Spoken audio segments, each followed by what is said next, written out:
Muy buenas tardes, bienvenidos a una nueva emisión de Prevención TV en este su cuarto ciclo en el aire. Gracias por la fidelidad, gracias por seguir ahí. Habíamos pensado otro tema en realidad inicialmente para el día de hoy, pero vamos a referirnos a un tema que ha cobrado una inesperada actualidad, ya que todos ustedes deben haber oído hablar en estos días de lo que es un hematoma subdural, es decir, un hematoma intracraneano. Nos pareció oportuno actualizar el tema también porque mucha gente confunde esto con una hemorragia cerebral por accidente cerebrovascular, por hipertensión, y aunque son sangrados los dos, son cosas absolutamente diferentes con un pronóstico diferente también. La una evitable, incluso la hemorragia cerebral por hipertensión, esta segunda de actualidad, digamos, evitable en la medida en que no tengamos un traumatismo del cráneo. Así que luego de una breve pausa, luego de un breve corte, estamos abordando el tema.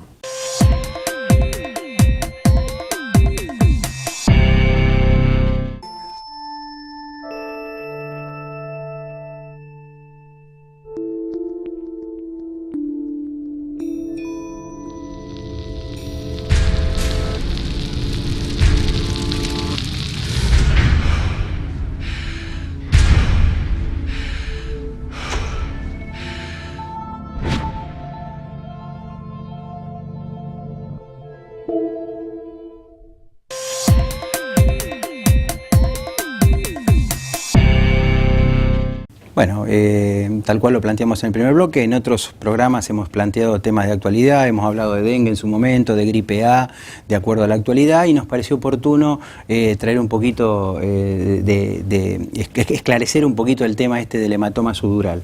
En principio, Fer, comentanos de qué se trata, en qué lugar se ubica, para que la gente entienda, desde el punto de vista anatómico, dónde se ubican, qué características pueden tener o cómo podemos clasificarlos, estos hematomas, y cuál sería el motivo por el cual se producen estos hematomas. Bueno, primero que nada, cuando uno habla de un hematoma subdural, está hablando de un tipo particular de sangrado dentro de la cavidad craneana, pero no es estrictamente un sangrado adentro del cerebro. Para que tengamos una idea, un sangrado adentro del cerebro implica, en general, que la presión subió, que un caño que lleva sangre oxigenada, que se llama arteria, se rompió, que a raíz de eso la sangre desborda con la presión con la que viene y rompe o destruye el cerebro que está alrededor, porque nuestro cerebro tiene mucha menos consistencia que, por ejemplo, el cerebro de una vaca de una carnicería. Eso es lo que se produce cuando uno tiene una hemorragia cerebral por hipertensión. Se rompió un caño que lleva sangre oxigenada por la presión, la sangre desbordó, rompió cerebro y nos quedamos hemipléjicos, entramos en coma, algunos con más suerte quedan sin secuelas o van a intervenciones quirúrgicas, etc. Pero eso es lo primero clave. Hay un factor de riesgo, normalmente la hipertensión, hay un caño especial que se rompe, que es la arteria, y el sangrado es dentro del cerebro con secuelas. Cuando uno habla de un hematoma subdural, en cambio, no hay un factor de riesgo que yo pueda corregir. No me pasa porque soy dislipémico, diabético, hipertenso o cualquiera de los factores de riesgo que ustedes conocen. Cuando uno tiene un hematoma subdural, normalmente la causa es un traumatismo de cráneo, que no tiene por qué ser particularmente intenso. Todos ustedes dirán, me he golpeado la cabeza y sin embargo más de un chichón no pasó. El hematoma subdural no es una cosa frecuente en los chicos, a pesar de que se golpean con mucha frecuencia. Pero bien o mal, ese es de alguna manera el factor de riesgo más importante, si lo podemos llamar factor de riesgo. No es una arteria lo que se rompe. Ahí está. No es una arteria lo que se rompe. Entonces, al no ser una arteria lo que se rompe y al no salir sangre a presión, yo puedo no tener síntomas en lo inmediato, o aunque tenga síntomas en lo inmediato, puede ocurrir que yo llego a una guardia, uy, sí, mira, hágase una tomografía, y la tomografía es normal. ¿Por qué es normal? Porque como lo que se rompe se va rompiendo de a poquito, se va juntando líquido de a poquito, resulta ser que puede ocurrir que el líquido aparezca 5, 6, 7 días después. Hay veces que al contrario el líquido sale más o menos rápido y es más precoz. De hecho, entre el traumatismo y el hecho de que el paciente se empiece a deteriorar, siempre hay algo que nosotros llamamos intervalo lúcido. Es decir, el paciente está despierto y después se entra a dormir. Entonces, no es arteria, no es brusco, no hacemos un foco motor, como llamamos nosotros, hemiplegia y todas esas cosas de entrada, porque lo que se va a desgarrar en general son, primero, membranas que rodean al cerebro, no están adentro del cerebro, están afuera, lo están rodeando, y esas membranitas llevan a su vez venas, que no es sangre oxigenada, sino exactamente al revés, sangre que el tejido ya usó y que, digamos, expulsa de allí para que llegue al corazón derecho, pulmones, se oxigene y se vuelva a utilizar. Es decir, es sangre que va por vena. Al ir por vena no va a presión como dentro de una arteria. Es sangre que ya se utilizó, sangre que se va a reutilizar. Y que por eso mismo, por no tener presión o tener una presión muy inferior, no sale de golpe. Entonces, resumiendo, la tomografía inicial ante un traumatismo de cráneo puede ser absolutamente normal, y esto tiene que ver con lo que dijo Fernando, que este drenaje de las venas es muy pequeño, entonces esa tomografía en el momento del traumatismo no me arroja ningún resultado positivo, que probablemente es lo que haya pasado en este caso que estamos viendo con la Presidenta de la República, y que el control tomográfico posterior, a la semana, a los 15 días, empezó a marcar la presencia del hematoma. Por otro lado, lo que dijo Fernando es importante, es la membrana que recubre la masa encefálica, está entre la membrana esa y el cerebro y la calota craneana, o sea, es externo al está cerebro. Por fuera del cerebro, está entre el cerebro y el hueso. Y el hueso, y el la punto calota. es que si esta sangre se acumula a poca velocidad, sangre más líquido que de las membranas de desgarro se acumula a poca velocidad, bueno, le da tiempo al cerebro a acomodarse, entra en una especie de etapa de cronicidad porque pasa la suficiente cantidad de días, y en cambio si esta sangre, si la vena involucrada lleva un volumen importante, entonces nos encontramos con que el sangrado es más veloz. Al ser el sangrado más veloz, no puede comprimir el hueso, no tiene con qué, entonces lo que aprieta es cerebro, desplaza cerebro.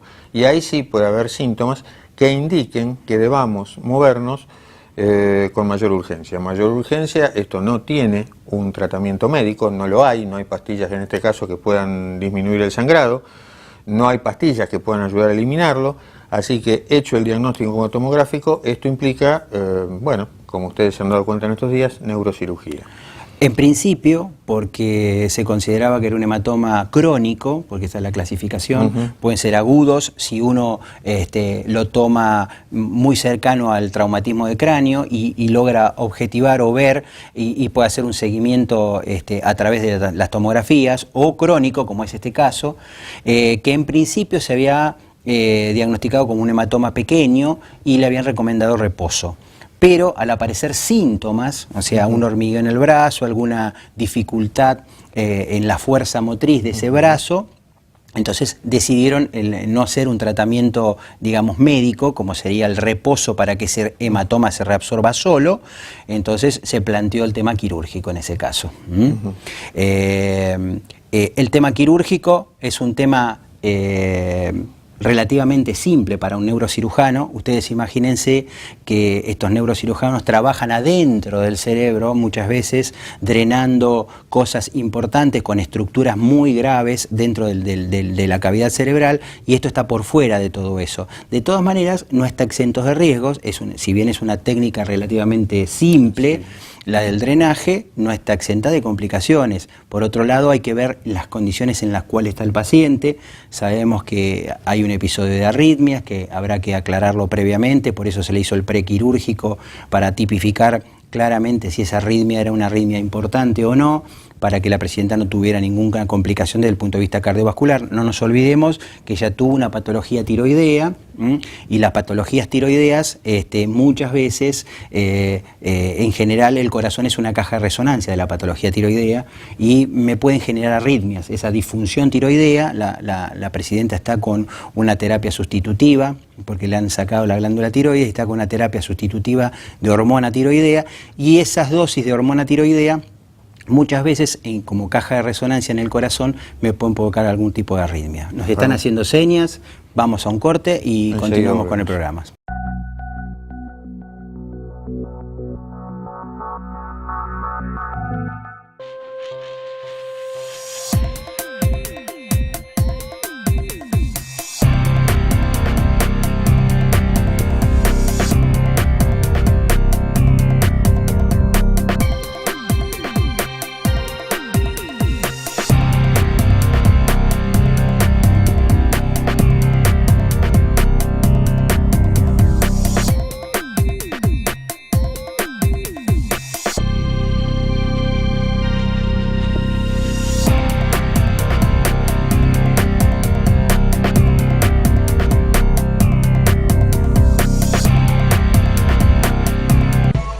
Desde que usted contrata una cobertura médica hasta que comienza a utilizarla, todas las empresas son iguales. Después, es mejor que sea el Círculo Médico de Quilmes, quien le ofrece a través de Femeva Salud Quilmes y Emedic una real libre elección del profesional en su consultorio particular y beneficiarse con su aporte de ley.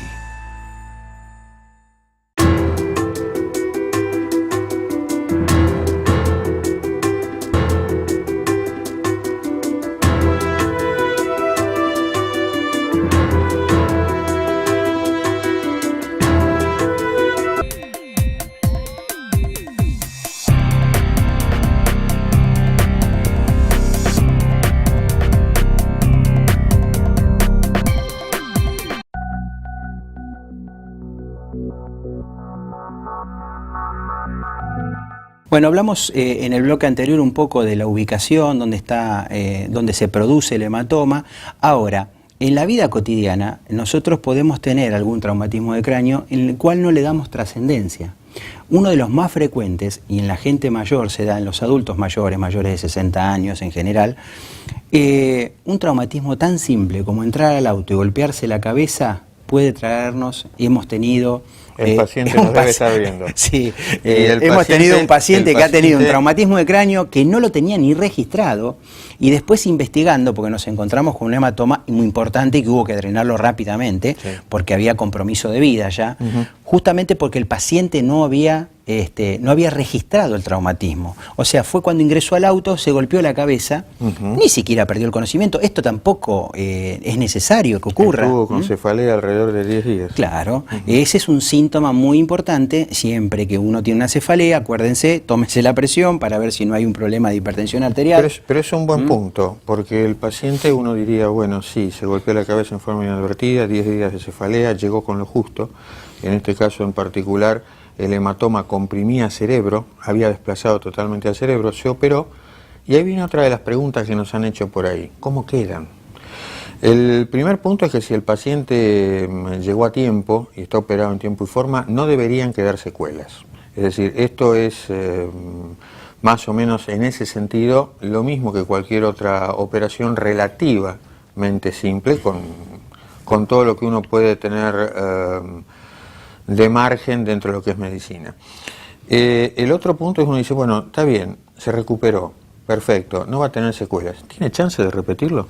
Sí, sí, porque realmente como es un drenaje, como es un babeo de las venas, uno cuando abre empieza a reabsorber todo ese hematoma y muchas veces uno está convencido y no ve ningún tipo de sangrado, cierra, estamos todo bien y hay un 20% que puede tener una recidiva, o sea que la hemostasia por ahí es muy difícil en la zona, tener una hemostasia completa, por ahí si el hematoma está muy bien focalizado, bien localizado, organizado y demás, se puede hacer muy bien, pero otras veces es más difícil y puede ser que quede alguna venita dando alguna pequeña cantidad y reaparezca nuevamente y bueno, obviamente que se drena y en general no hay mayores complicaciones ni consecuencias para el paciente, ¿no? Siempre estamos hablando de un retorno después de un primer sangrado. No significa que con un segundo traumatismo de cráneo podemos volver a vivir lo mismo o no. Dependerá de las características del traumatismo, del lugar de impacto y en definitiva de la constitución física de cada uno. Pero esos dos temas son importantes. Primero, no deja secuelas si uno llegó en tiempo y forma, no tiene por qué comprometer la capacidad cognitiva, la capacidad intelectual del paciente en particular. Y en segundo punto, la otra cosa que es muy importante, existe la posibilidad de recidiva, es decir, existe la posibilidad de volver a enfrentar el mismo problema. No se olviden, como dijo Javier, que es un babeo, normalmente hay que hacer 1 o 2 orificios de no más de un par de centímetros de diámetro en el cráneo y a partir de allí, con todo cuidado, absorber todo lo que uno pueda. Dependiendo del caso, el paciente puede andar 1 o 2 días con algún drenaje que después se retira, o si el neurocirujano lo valora diferente, no colocar absolutamente nada. Eso depende de la técnica quirúrgica que el cirujano decida y del paciente, ¿no? Y de las características individuales de que pueda tener el hematoma también, ¿no? Así que eso es muy, muy individual y muy de la técnica del neurocirujano. No hay un parámetro que nosotros podamos decir, y cuando se le deja un drenaje, obviamente cuando ese drenaje deja de dar material, quiere decir que está totalmente reabsorbido el hematoma a través de la técnica quirúrgica. Pero recordamos entonces, no confundan, una cosa es un sangrado cerebral, de este que ha vivido la presidenta, porque también hay otras hemorragias cerebrales postraumáticas mucho más graves. Pero de esto puntualmente, de lo que se ha estado hablando en estos días, es comparativamente un problema menor en relación a la cantidad de sangrados cerebrales que tenemos y no tiene nada, pero absolutamente nada que ver, por más que los síntomas puedan llegar a confundirse en algún momento, con lo que es un sangrado cerebral por hipertensión. Son dos cosas total, completa y absolutamente diferentes.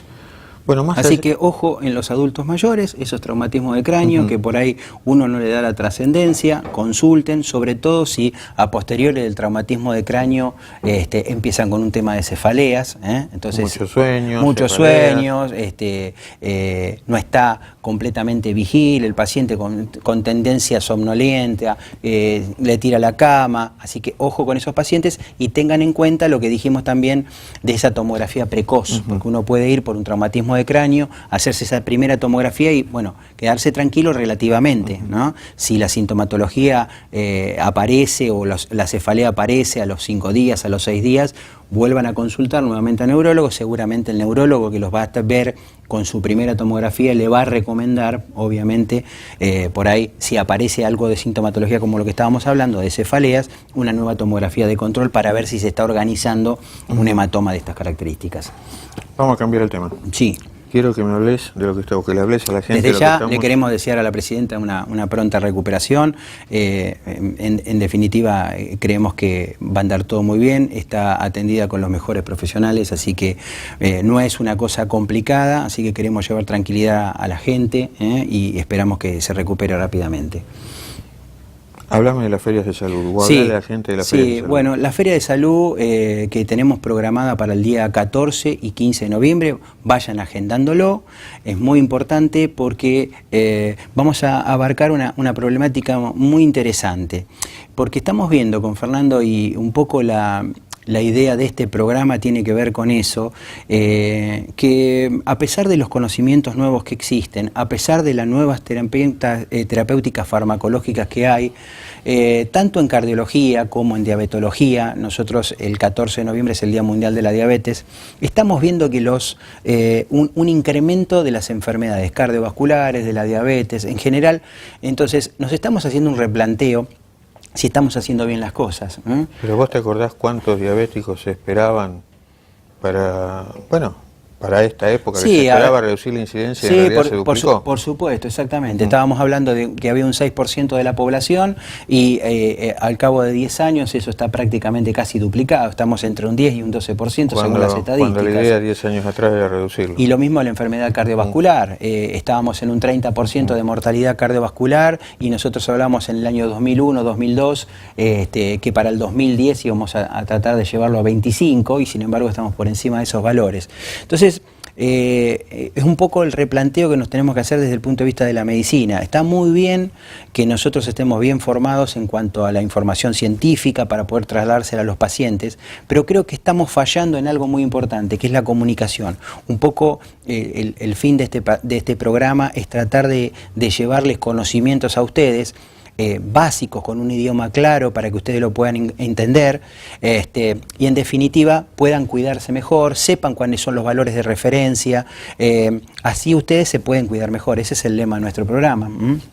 Entonces yo creo que pasa por ahí, o sea, no hemos llegado bien a la comunidad, o sea, no hemos enseñado, educado a la comunidad de la manera que deberíamos para que estos valores empiecen a descender. Porque el paciente no es sonso. Si yo le digo que una glucemia elevada es tóxica para la vista, es tóxica para las arterias coronarias, es tóxica para el riñón, es tóxica para el cerebro, para todo el organismo, entonces el paciente no va a decir, bueno, tuve 200 y pico, no, o sea, va a tomar conciencia de eso. Es un tóxico que me está haciendo mal y está deteriorando mi salud. Y contame, ¿qué vamos a hacer en esas ferias de salud? ¿Cuál es la idea? La idea en esa feria de salud es justamente trabajar para la comunidad y llegarle a la comunidad. Vamos a tener, por supuesto, un stand cardiometabólico a cargo de la doctora Margarita Honfi y Soledad La Gioia, el día 14.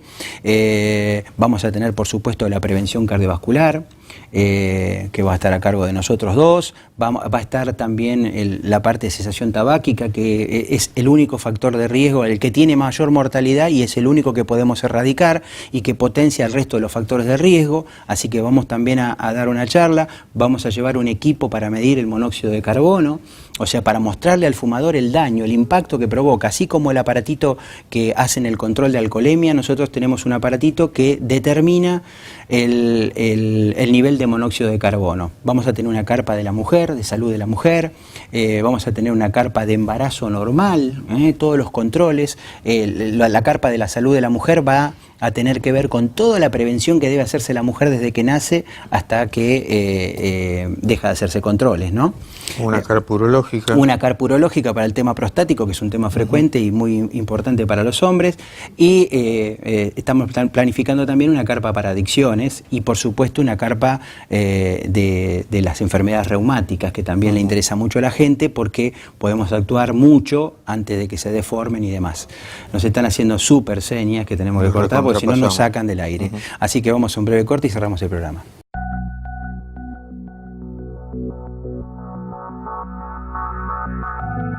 Bueno, y hemos llegado así al final de una nueva emisión del ciclo. Esperamos les haya gustado, esperamos haya ayudado a clarificar de alguna manera ideas, conceptos, y que sepamos en realidad dónde estamos pisando cuando hablamos de un hematoma subdural como el que tiene hoy por hoy nuestra presidenta. También hemos usado el programa para darles ya un anticipo, como bien dijo Javier, vayan agendando las fechas. La idea es que contemos con ustedes en los eventos que estamos organizando en los días de noviembre referidos a las ferias de salud. Vamos a tener una multitud de especialistas y de controles para ustedes, para que bueno, sepan a su vez qué tan bien o qué tan mal están en la prevención de su salud. Sin más, no me queda más que agradecerles que sigan ahí, la fidelidad de ustedes y de los sponsors que hacen posible el programa, y esperarlos hasta una nueva emisión del ciclo. Muchas gracias y buenas tardes. Buenas tardes y hasta el próximo programa.